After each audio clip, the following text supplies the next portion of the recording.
With the kind of problems we have today facing the environment, we need people with ingenuity and commitment to tackle the future. Today we're going to take a look at some of those people and see how taking the initiative can really make a difference. I was delighted to be invited to the Young Environmentalist Award at the Mansion House, where I was amazed at their creativity and range of ideas celebrating environmental conservation and education.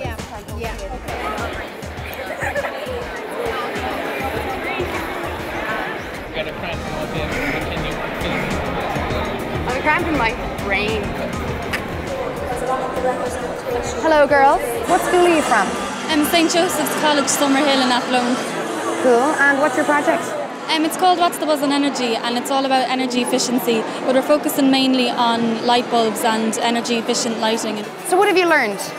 The main thing we learned is the differences between a compact fluorescent light and a filament lighting. And we learned that 9 filament light bulbs last the same length as just one CFL. And that impacts your bill hugely because they are a lot cheaper in the long run. These transition year students made a film to publicise the impact of pollution on the local otter population. We caught up with them in the Ina Cullen River in Ennistimon and asked them about their project.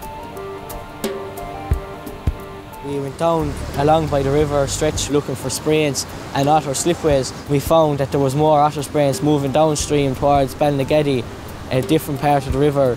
We think that the pollution is driving the otters further down the river. We had Minister Gormley here as well to view our Eco-UNESCO project, and he was very impressed with it, and we asked him to declare this area a National Heritage Area. Because they're protected species and there isn't many of them around. They're fairly hard to come across now. To find out how projects like those showcased at the awards can encourage more participation in environmental protection, I met up with Niamh Leahy from the EPA. Well, the environment is their inheritance, and it's very important to foster in them at a very early age the sense of personal responsibility for that environment. If we can give them some knowledge about the environment, let them know how they can improve the environment and protect it, they'll foster that and bring that with them throughout their lives. So they'll go from primary school through secondary school, out into their homes, always with that sense of a pride in their environment and a need to protect it. And Eco-UNESCO is one of those programmes where children can get involved on a local level. And I think sometimes young children don't feel they're listened to and they don't feel that their opinions count, but that's very much not the case. Really, they think in new ways, they're very resourceful.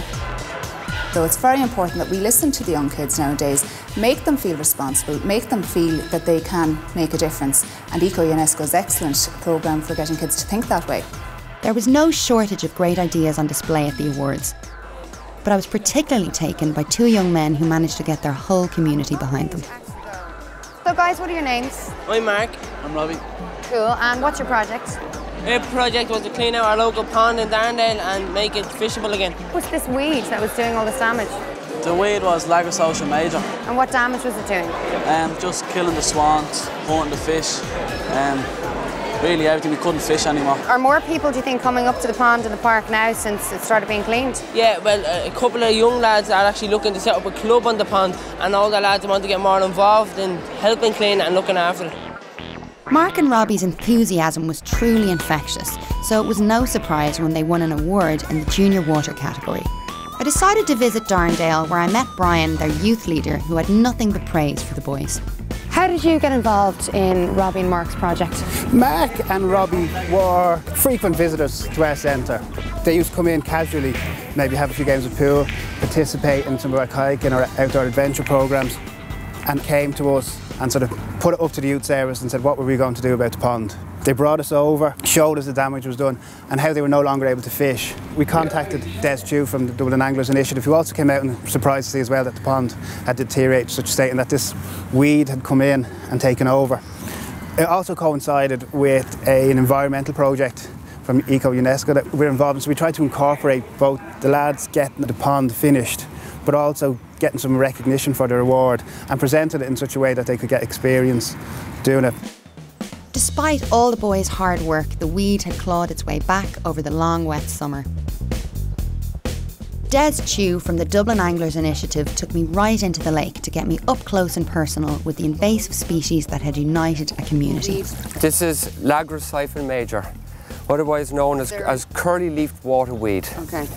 And This has formed massive, dense colonies throughout the entire fishery here. We found it reduces the variety of species of insects which live in the lake, and that in turn reduces the variety of wildlife and animals and plants and so on. So it's destroyed the angling potential in the lake, because there was a time you could come here and see maybe 30 or 40 teenagers fishing around this lake, and those youngsters now have no place to fish.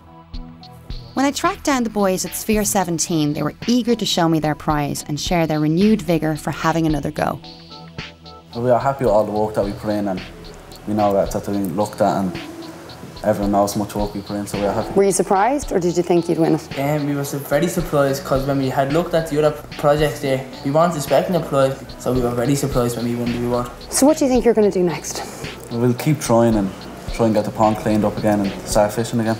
What would you have to say to anyone out there who's thinking of trying to do the same thing? I'll just keep putting in the hard work and things will work out for you. Best thing to do is try to get as many people as you can from the community to help. The more people you have, the better it looks as a group.